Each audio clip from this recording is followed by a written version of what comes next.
Boa tarde a todos. Então, em nome dos dois, agradecer o convite à APEL. Estarmos aqui, eu reforço o convite, o agradecimento pela oportunidade de estar consigo e de fazer perguntas. O mote é: será que os jovens conseguem resolver os temas da atualidade? E convidaram dois jovens, somos praticamente da mesma idade, de cidades diferentes de Portugal, com percursos académicos e profissionais diferentes. Espero que não seja demasiado ousado dizer com uma motivação comum pela causa pública, vontade de trabalhar pelo bem comum, embora depois com manifestações diferentes.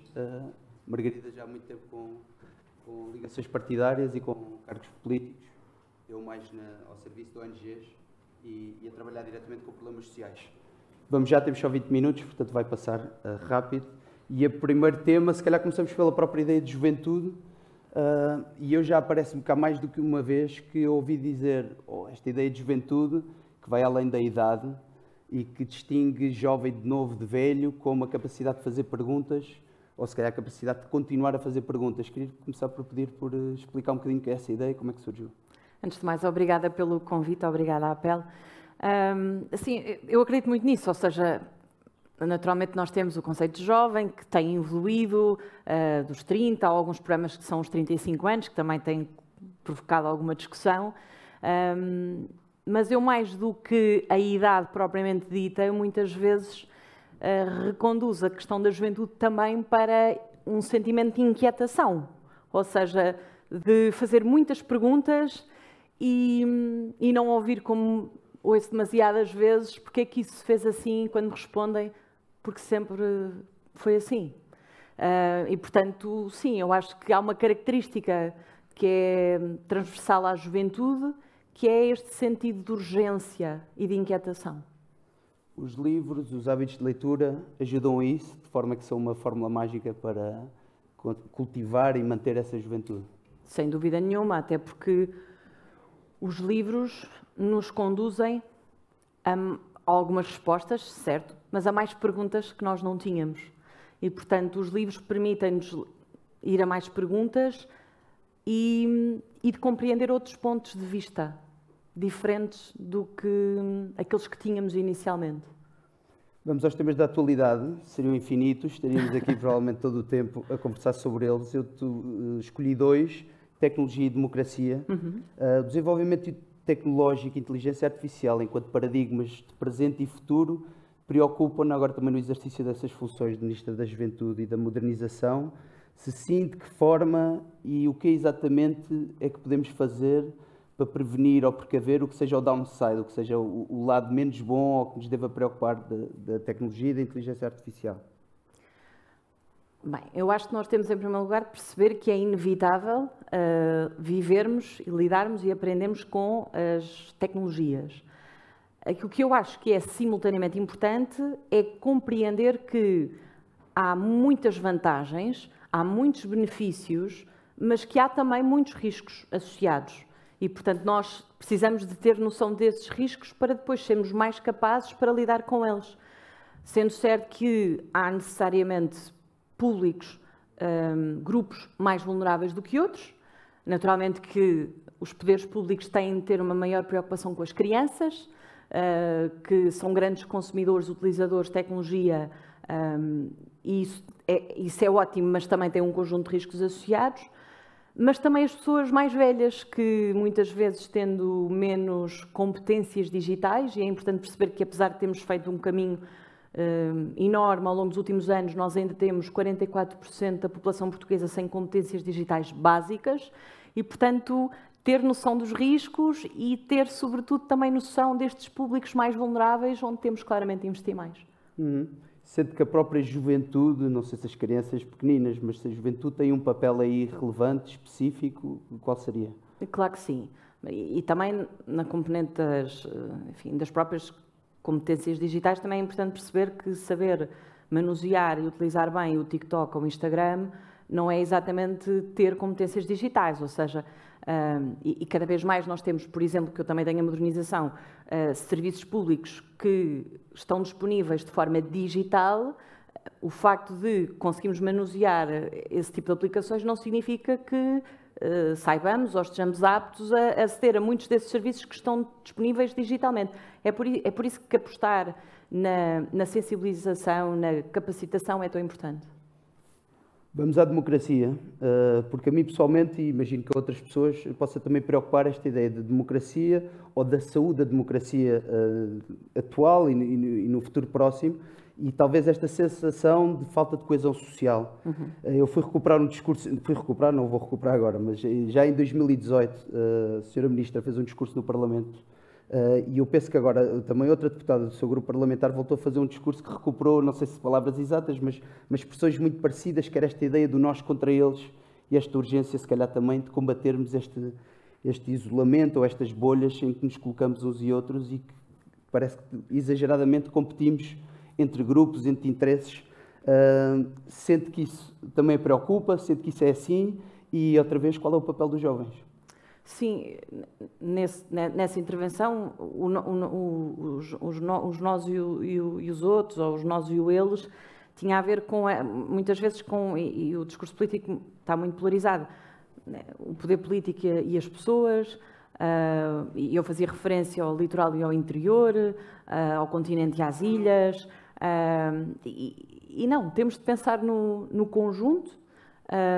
Temos de garantir, sobretudo, a igualdade de oportunidades, de compreender que vivemos num país com muitas assimetrias, com muitas desigualdades e onde o sítio, por exemplo, onde nascemos, continua a determinar fortemente aquilo que é o nosso percurso de vida, naturalmente que a família onde nascemos também, o rendimento e as qualificações dos nossos pais e, portanto, abandonar esta ideia do nós e os outros, há um nós e, portanto, nós temos também de ser responsáveis por cuidar dos outros, só nessa perspectiva.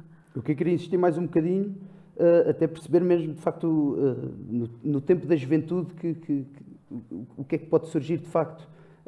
E às vezes há esta ideia de que os jovens estão desacreditados da política ou que há algum distanciamento, e até pelo seu percurso. É essa a visão que tem? Que perspectiva é que tem sobre isso? Não. Estão mais afastados dos canais mais institucionais e estão naturalmente mais afastados, isso é evidente, dos partidos políticos e naturalmente também das juventudes partidárias. Isso tem acontecido ao longo dos últimos anos.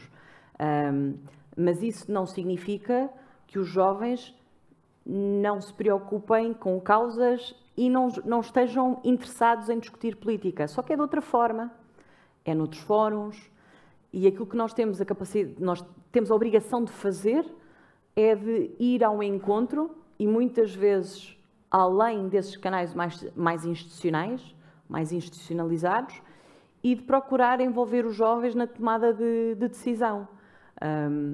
E há aqui uma dimensão muito importante que tem a ver com a forma como nós comunicamos, ou seja, a forma como nós comunicamos com os jovens e, portanto, tendo uma preocupação de falar daquilo que verdadeiramente impacta nas suas vidas. E eu acho que se falarmos disso com os jovens têm muito sentido crítico e têm muito a acrescentar. Falou nesta ideia de polarização do debate político, eu diria que é transversal a outras áreas. De que forma é que nessas outras áreas, e portanto na sociedade civil, naquilo que me comprometeria a mim, a nossa geração, se calhar até as gerações que já vêm depois de nós, podem até inspirar o que é o debate no Parlamento ou noutras instâncias mais formais da vida política do nosso país? Como é que podemos inspirar este reduzir de nós contra eles, uma maior capacidade de diálogo real, prático, uma maior capacidade para construir consensos, para construir agendas comuns, mesmo que prevalecendo sempre a diversidade de perspectivas, que isso é de salutar e que precisamos, mas como é que podemos crescer entre a nossa geração e as que vêm a seguir na capacidade de construção de consensos, e se há na juventude também que não está filiada ou que não participa nas instituições formais ou nos mecanismos mais formais, como é que pode inspirar até esses próprios mecanismos mais formais? Nós temos de ter a capacidade de ir junto, no caso dos jovens, e pedir que deem a sua opinião e definirmos as políticas públicas com base nisso. Se nós estamos a definir uma determinada política para um determinado grupo, parece-me evidente que eu, antes de tomar uma decisão, eu devo saber quais é que são as suas preocupações, quais é que são as diferentes soluções possíveis e depois aí sim é o responsável político tomar a decisão. Mas fazendo este processo de auscultação antes de tomar uma decisão. E depois há uma outra dimensão que a mim me parece importante, naturalmente que eu falo em causa própria, mas de dar a oportunidade a que os jovens possam eles também tomar as decisões. E, portanto, nós continuamos a ter grupos de decisão bastante envelhecidos a tomar decisões para toda a população, nomeadamente para os jovens. E, portanto, trazer mais jovens, não necessariamente dos partidos, fora dos partidos também. Ainda há pouco, o exemplo que dava da deputada que falou nas cerimónias de 25 de abril deste ano, não é militante, e foi convidada não sendo militante do partido. E este esforço de abertura também é importante. Nas juventudes havia hábito de falar em juventudes diferentes, de procurarem consensos, procurarem partilhar agendas, preocupações.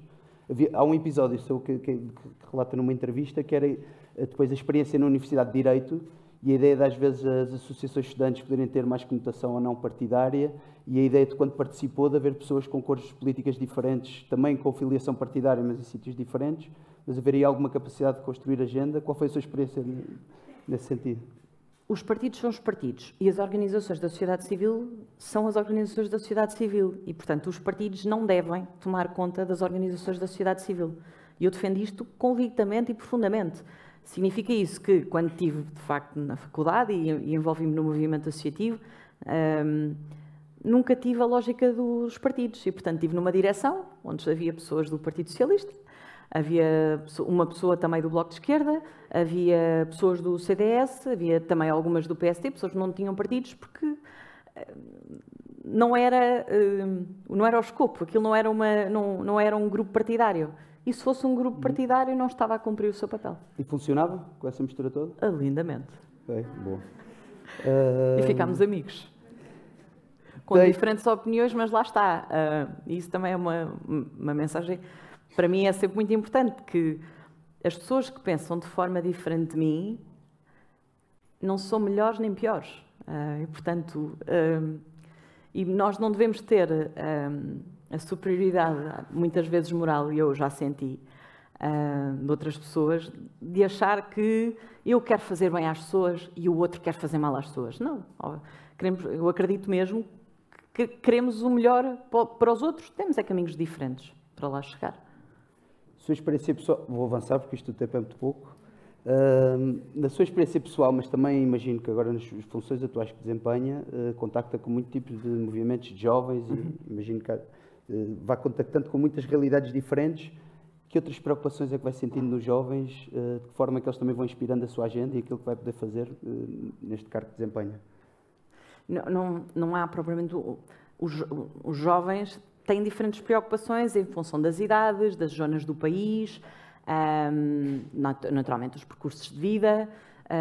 Agora, há alguns elementos em comum. Eu diria que a principal preocupação tem a ver com a perspectiva de futuro. Ou seja, e isso é talvez aquilo que mais me tira ao sono, nós temos 30% de jovens portugueses a viver fora do país, esta perspectiva de que o meu país não vai ser capaz de me manter cá. O meu futuro não passa por cá. E não há mal nenhum em sair do país e ir procurar novas experiências, novas oportunidades, conhecer novas pessoas, novas culturas. O problema é quando isso acontece porque não há alternativa. O problema está aqui.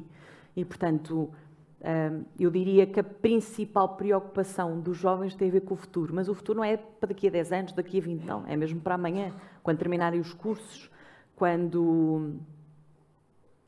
olham para a frente e não veem possibilidade de ter filhos cá, ficarem cá, de acompanhar o processo de envelhecimento dos seus pais, dos seus avós. Eu acho que esta é a maior preocupação, de não ver perspectivas de futuro cá. Queria pegar numa coisa que disse há pouco, e quase uma espécie de desabafo, mas provocação pessoal. Contacto com muitos adolescentes, muitos jovens adultos. Tenho esta sensação, que espero não estar a ser injusto, mas de que existe, até comparado com a nossa geração, posso continuar a referir-nos assim, mas que existe se calhar até um aumento de sensibilidade ou de sensibilização para uma série de assuntos sociais, ambientais, e que às vezes o que sinto é que isso depois se manifesta numa espécie de preocupação nacional, global, à escala mundial, que nem sempre se traduz numa atitude depois concreta no meu dia-a-dia, quando saio de casa e que levanto a cabeça e vejo ao meu lado quem é que está e de que forma é que eu posso ajudar esta pessoa e eventualmente ser ajudado também.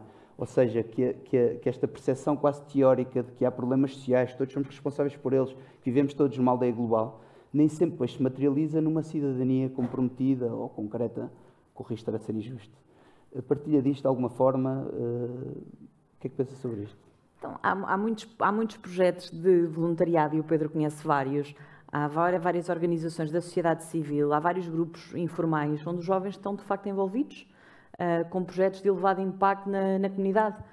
Muitos desses projetos não exclusivamente desempenhados ou desenvolvidos por jovens, muitas vezes por jovens e por pessoas que foram jovens há mais tempo. Projetos mais intergeracionais. E, portanto, eu não tenho essa opinião. Acho, contudo, que nós temos sempre um caminho para trazer ainda mais jovens para estes projetos de elevado impacto na sociedade, como é evidente.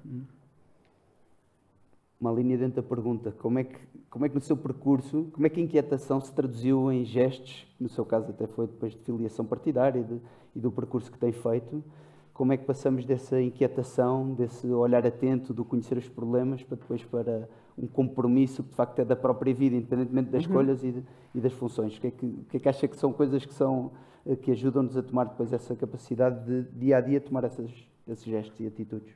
Este sentido de urgência. Eu sou um bocado hiperativa e talvez até um bocado ansiosa em que as coisas aconteçam. Quando assumi funções em abril, o principal problema para os alunos que estão no ensino superior ou para os jovens que estão no ensino secundário e querem ir para o ensino superior, a principal preocupação tem a ver com o alojamento estudantil. Porque ter 400 ou 500 euros para pagar por um quarto, há muitas famílias que obviamente não têm. E, portanto, nós neste momento temos os jovens a escolher os cursos, não aqueles que querem, mas em função daquilo que os seus pais podem ou não podem pagar. E nós temos um programa que é financiado pelo PRR de construção de residências para 2026, só que a mim, eu não consigo aceitar que se diga a um jovem, daqui a 2 anos tu vais ter mais 18 mil camas. Na realidade não são mais 18 mil, são cerca de mais 11 mil, porque as outras são requalificações. Eu vou dizer a este jovem, espera 2 anos, está 2 anos parado e daqui a 2 anos vais, que a gente já vai ter vaga para ti. Não me fazia sentido. E, portanto, eu precisava de arranjar camas nas principais cidades, nos concelhos deste país. É mesmo uma resposta de emergência, este sentido de urgência. E depois é uma questão de sermos criativos. Onde é que eu consigo arranjar? Vamos às pousadas, vamos ao Inatel, vamos a seminários, E, de repente, em 2 meses, temos 700 camas.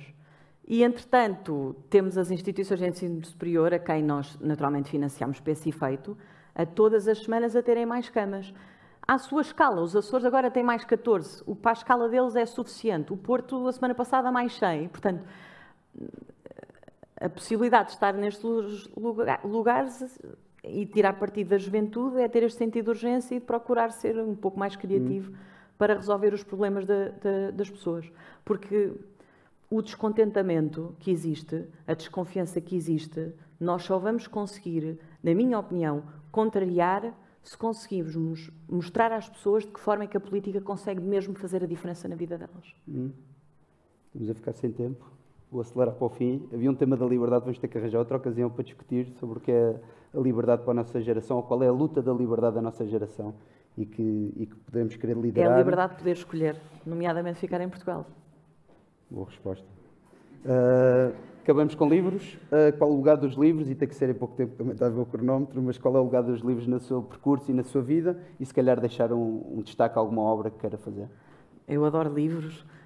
Eu não sou nada invejosa com as minhas coisas, empresto até o meu carro, mas confesso que tenho uma relação demasiado umbilical com os livros e se alguém me perde um livro, eu confesso que não termina a amizade, mas quase. E, portanto, tenho alguma dificuldade em emprestar os meus livros. Eu não sou autora da frase, sempre imaginei que o Paraíso fosse uma espécie de livraria, mas gostava de ter sido, porque para mim é muito isso. Portanto, o último livro que eu li, e assim que cheguei estava a dizer ao Pedro, quando fui à Feira do Livro, disse ao Pedro, sugira-me um livro para eu ler agora tenho menos tempo do que gostava. E o Pedro sugeriu-me o Terra Americana. E dos livros todos da feira, sugeriu-me aquele, eu levei em devida nota, e levei agora nas férias e, de facto, foi uma ótima sugestão. Obrigada. Fica a recomendação. Obrigado, Obrigada. Sra. Ministra. Boa continuação de trabalho a todos. Obrigada a todos.